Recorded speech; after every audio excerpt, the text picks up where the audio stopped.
Good morning, viewers. Today, what we are going to see is we are going to see about the cycloidal problem, cycloidal curve, right? That's what we are going to see today.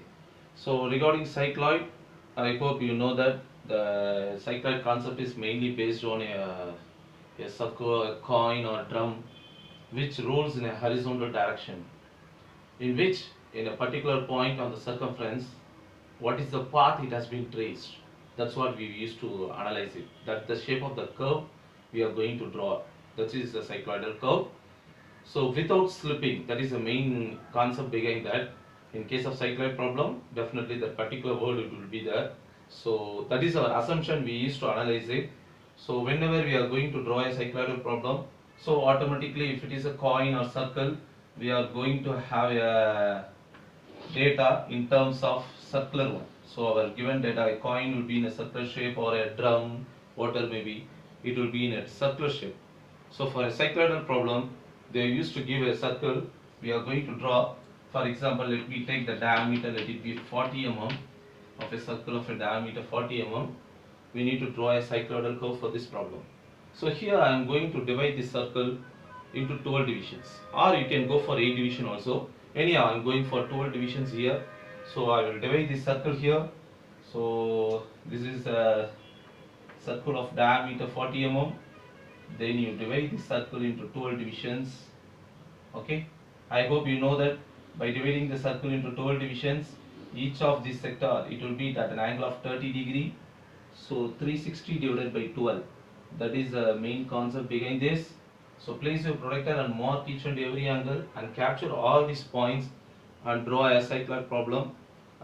These divisions in such a way at each and everything will be 20 degree. And here my main assumption I am going to take is the cycloid is going to rotate in a clockwise direction. That is what I am going to take. It tends to rotate like in this direction. How does a point? It's going to trace a curve. That's what we are going to see here. Okay. Now here, one thing I want to tell you, if a coin or circle which is rolling in a clockwise direction means, then the numbering of this circle, it should be in anti-clockwise. That's mandatory. See here, I am going to start the first point here only. So that is very important, and it should be in an anti-clockwise direction.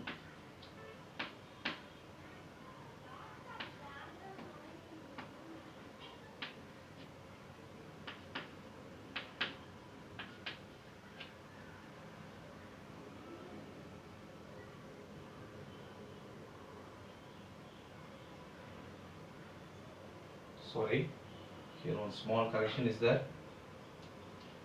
The numbering, done mistake here. So whenever a coin it rolls on a clockwise direction, right? This is what the assumption you are going to take. Then the numbering should be in an anti-clockwise direction. That's very important here. So I will start the point 1 here. That is very important. 1, 2, and this is 3, 4, 5, 6, 7, 8, 9, 10, 11, and the last this point will be 12th point. Okay. So this is what the numbering we should have. It should be in an anti-clockwise. Then my next step is just draw a baseline. Okay, what you are going to do from the point here, 12th point, or I can able to say this particular point I am going to give one more name for our easy understanding. So for this particular point, from the point A, just draw a horizontal line or a tangential line. Okay, this length of this particular line, it should be equal to pi d. It should be equal to pi d, the circumference of a circle. So here if I am going to take pi d, so what is the 40 pi value? 40 into 3.14, right? You may get it around 126, right? You check the value, what you are going to get.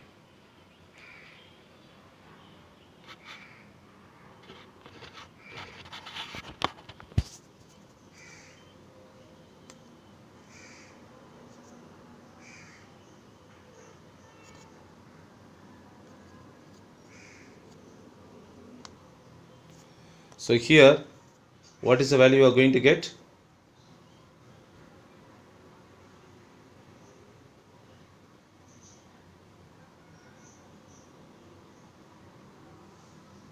So here the value, it will be is equal to 125.68. 125.68 mm. It is in millimeter, so I am mentioning the same value 125.68. In terms of centimeter, I can able to say it will be around 12.5, right? So this value will be equal to pi d, which is equal to 125.6. Okay, okay, fine.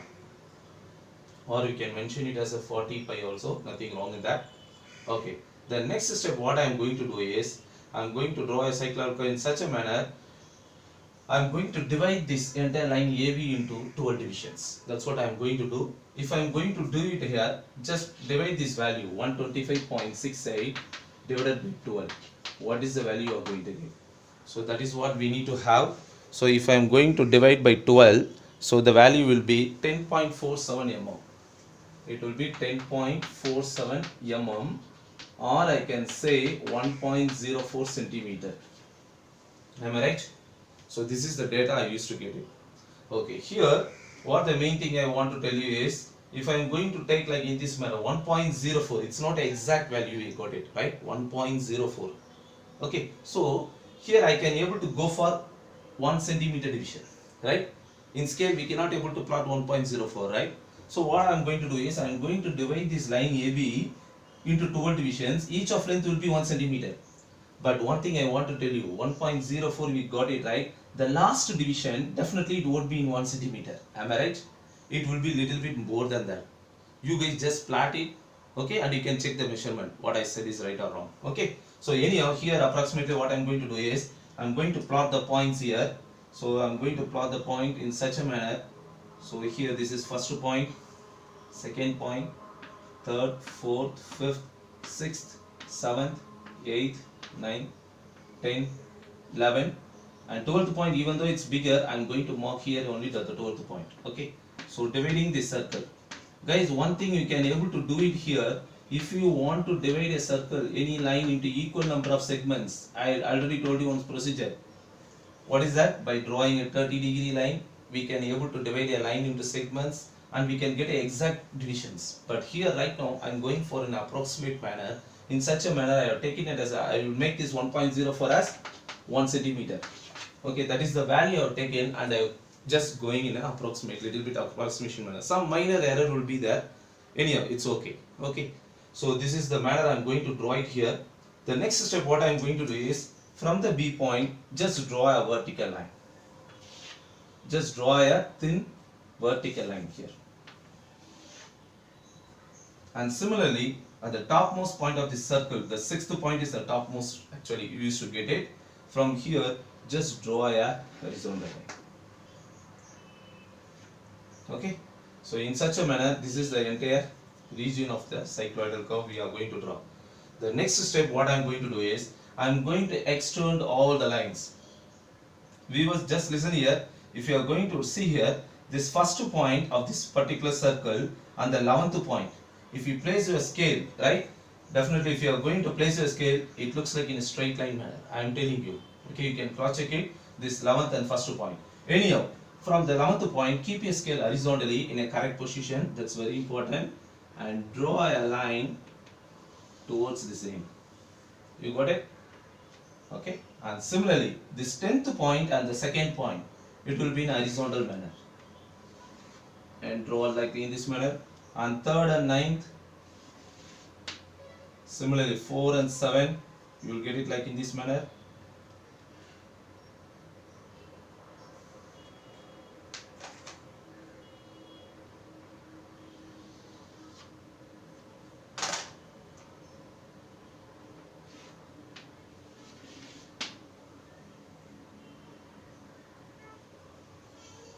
Once again,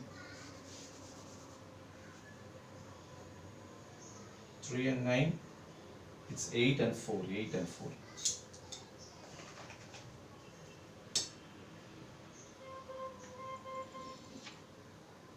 Okay, extend this line 8 and 4. Okay, you will get it. And similarly, the 5th point, and 7th point, you will get it in a similar manner. Here the 5th point is here, and the 7th point you will get it in a perfect manner. So once if you are going to draw, definitely we will have it. So 7 and 5 it will tends to join, and you can able to see whatever the points I have said it, you will get it in a perfect manner, okay, than this diagram. Okay. Okay, this is what the numbering I have given, and this is what the naming we have given. Okay. So 11 and 1, 10 and 2, 9 and 3, 8 and 4, 7 and 5, and the sixth point is the topmost point. It is a separated one. Okay. It's a separated one. So like this only we used to draw a parallel lines. Okay. Next step what I am going to do is, from each and every point, before going for the next point, I want to tell you one important concept here. You guys know already this AB, the lowermost part, right? This AB is called as a baseline. Just keep in your mind, this AB is called as a baseline of this particular problem. And you guys can make a note of it also. This is called as a baseline. Don't forget it. If you guys are very clear in cycloid only, we can go for the next two problems related to cycloid. Okay. So the basic concept is very important. Okay. Similarly, this is baseline, and this center line means this 3 and 9, right? This 3 and 9, it's a straight horizontal line. This particular line, I am going to give a new name.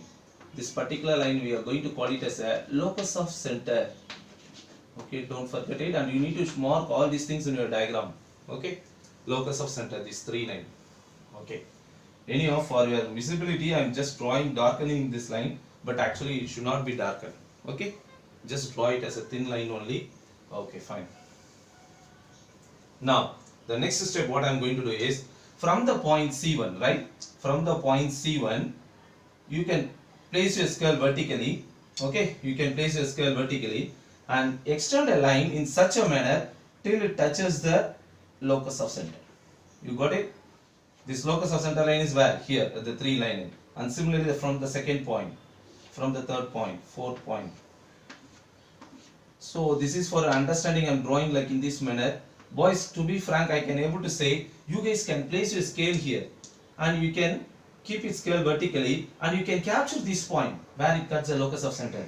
That is also a good method. Instead of drawing these parallel lines, you can capture these points. That's also a very good one. So anyhow, for your better understanding, I'm drawing the lines here. So each and everything here. Next thing, I'm going to give the name for this each and one, C1, C2, C3, for all the center points. I'm going to give the names from C1 to up to C12. Okay. So the last point is C12. Okay. These are the centers, and these centers is going to play a major role to get a cycloidal curve. What I'm going to do is, just listen here. With C1, okay, place your compass at the C1. Take the radius as rolling circle radius. Guys, this diameter question they have given 40 mm. The radius of the circle will be 20 mm. Take the radius of a circle 20 mm or 2 cm. Place your compass at the point C1, okay, and cut an arc at the corresponding first line. Guys, I already told you this 11 and first point of the line, where? First one in the circle here.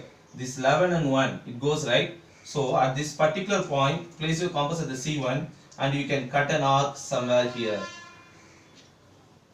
And similarly, place your point, next step, place your point on the point C2, the same radius 20 mm, and cut an arc. Where we need to cut an arc? The second point line.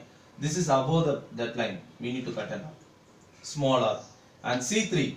C3 is a horizontal line. Definitely it will get somewhere here. And C4, you may get it here. C5, you place your compass at the point C5. The radius is same. It doesn't change. 20 mm only. And C6, 100% you will get it here only. Because from here to here, it's the radius of the circle, right? So 100% C6 at the top, you will get it. No doubt about that. And data stage 6C7, right? You place your compass at the point C7 and cut an arc at the right side. Because the seventh point, 5 and 7. Guys, listen, this fifth point also we cut the arc on this corresponding line, and while placing the compass on C7 also we are cutting on the arc on the corresponding line. Okay, so this line is responsible for C5 and C7. Similarly, this line is responsible for C8 and C4.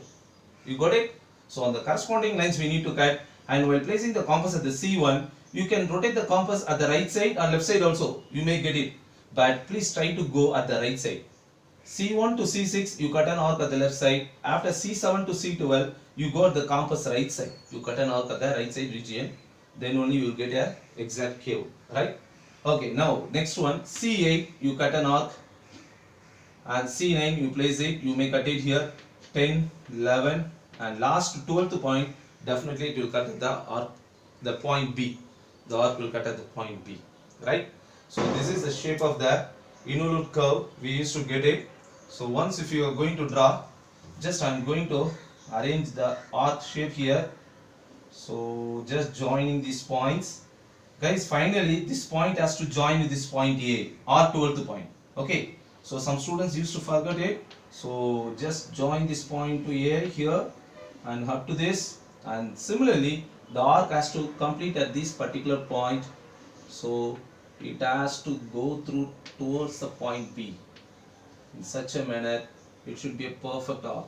Okay, you will get it in a very smooth cycloidal curve, and darken the curve very clearly while drawing in first time itself. Draw the curves darkly. Okay, so you will get a wonderful cycloidal curve here. So this is almost the shape of a cycloidal curve. You will get it in like in this manner. And okay, now in addition to this, in this problem also they used to ask tangent and normal. Okay, so for drawing a tangent and normal at any point, let me take tangent and normal at any point on the curve. So what I am going to do is choose a particular point here. Any point means, let me choose here one point, let it be P. Okay, and place your compass at the point P. Take the radius of the rolling circle, okay, the same 20 mm, and place your compass at the point P and cut an arc. Where we need to cut an arc? Somewhere we are going to cut an arc here at the locus of center line. That's very important. We need to cut an arc at the locus of center line. When it cuts here, just capture this point. Now you place your scale vertically downwards. Just draw a vertical line till it touches the baseline. Guys, this is the procedure. Just keep in your mind.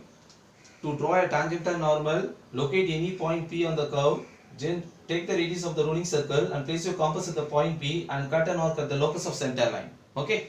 Then once if you cut, you capture that point. From that point, just draw a vertical line till it touches the baseline. You capture this particular point. So for this particular point, I am going to give you the name as N, capital N. Because here in this problem, I am going to draw the normal line now. First I will draw the normal, then I will draw the tangent. Okay. So now what I am going to do, join NP. Okay. Join NP and extend the line little bit upwards also. So this line is called as a N dash is called as a normal line. And similarly, I am going to draw a tangential line. This tangential line should be perpendicular to the normal line, and it also passes through the point P. That's very important. Definitely it will go here. By using the protractor, measure the angle at a 90 degree, or by using the drafter we can able to do it immediately. So right now you guys go for protractor and finish it off if you feel very easier by using that. Okay. So this TT dash is the tangential line. So finally, just make a note of all those things, what are the things we have drawn. Okay, TT dash is a tangential line, is a tangent, and NN dash is a normal. And similarly here the extra things what we have drawn, baseline. Baseline, what is the name we have given? AB. You can mention that AB is nothing but the baseline. Okay. And the dimension part, the last one is dimension part. Here the circle is the main dimension. We need to mark it. Extend the extension line. And I want to tell you, draw an extension line very thinner. Some students are not able to draw this extension line. Without this we are drawing the dimension. It's entirely wrong, right? So draw the extension line, then you mark the dimensions. Okay. So now what I am going to do, just draw a dimension line. Close the dimension line with the arrowheads. Okay, so now the diameter is 40. I hope you know the symbol for diameter, dia 40. Okay, so this is the manner we need to mark the dimensions of this. At the last, you just give at the right side of your drawing all dimensions are in mm. So that's the end of this problem. So D and pi D. So these are the datas. Okay, so draw it neatly and you will get a wonderful curve, guys. Okay. Thanks for your support and cooperation.